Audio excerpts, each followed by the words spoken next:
Book of Revelation, Chapter 8. Welcome back to Bible Breakdowns Daily. Last time in Chapter 7, we saw heaven pause before the final seal was opened. The winds of judgment were held back while God sealed his servants, 144,000 from Israel. And then John saw a countless multitude from every nation, clothed in white, worshipping the Lamb. It was a scene of mercy and protection before the next wave of events. Now in Revelation chapter 8, the Lamb opens the seventh seal, and instead of thunder or chaos, something unexpected fills heaven. Silence. When the Lamb opened the seventh seal, there was silence in heaven for about half an hour. The angels who once shouted in praise now fall silent. All of heaven holds its breath, the stillness before the storm. Judgment is about to continue, but even heaven pauses in awe at the holiness of God's plan. Then John writes, "I saw the seven angels who stand before God, and they were given seven trumpets. Another angel who had a golden censer came and stood at the altar. He was given much incense to offer, together with the prayers of all God's people on the golden altar before the throne. The smoke of the incense, together with the prayers of God's people, went up before God from the angel's hand. Then the angel took the censer, filled it with fire from the altar, and hurled it on the earth. And there came peals of thunder, rumblings, flashes of lightning, and an earthquake." Mini lesson. The silence in heaven shows deep reverence, a pause before God acts. It's as if all of creation waits for the prayers of the saints to rise before judgment begins. The incense symbolizes those prayers, meaning that every cry, every tear, and every plea for justice reaches God's throne before he moves. What happens next is not random. It's heaven responding to the prayers of God's people. The first angel sounded his trumpet, and there came hail and fire mixed with blood, and it was hurled down on the earth. A third of the earth was burned up. A third of the trees were burned up, and all the green grass was burned up. Mini lesson.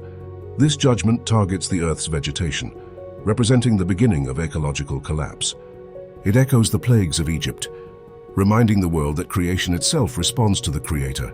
The second angel sounded his trumpet, and something like a huge mountain, all ablaze, was thrown into the sea. A third of the sea turned into blood.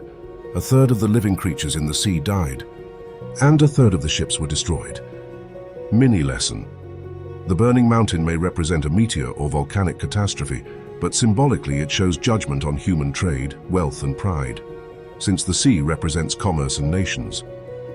The third angel sounded his trumpet, and a great star blazing like a torch fell from the sky on a third of the rivers and on the springs of water. The name of the star is Wormwood.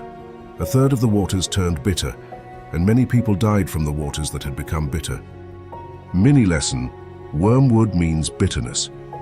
This symbolizes both literal poisoning of water and the spiritual bitterness that spreads when people reject truth. What once gave life now brings death, showing that sin corrupts even the purest sources. The fourth angel sounded his trumpet, and a third of the sun was struck, a third of the moon, and a third of the stars, so that a third of them turned dark. A third of the day was without light, and also a third of the night. Mini lesson. This trumpet brings darkness, a symbol of spiritual blindness and cosmic disruption. It shows that even the heavens, which seem stable, are under God's command.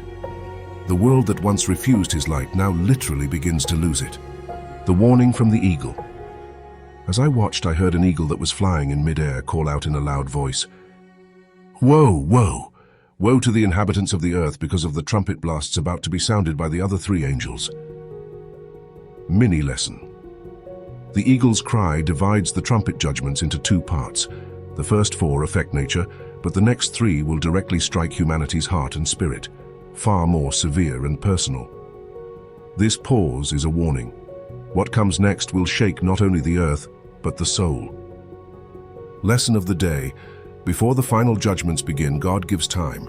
Time to pray, time to repent, time to listen. Even in the midst of fire, hail, and falling stars, his mercy is clear. He pauses, he warns, and he invites.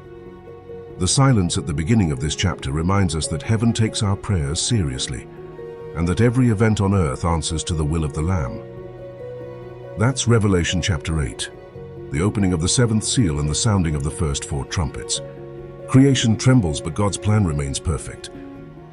Next time, in Revelation chapter 9, The final 3 trumpets, the woes, begin to sound.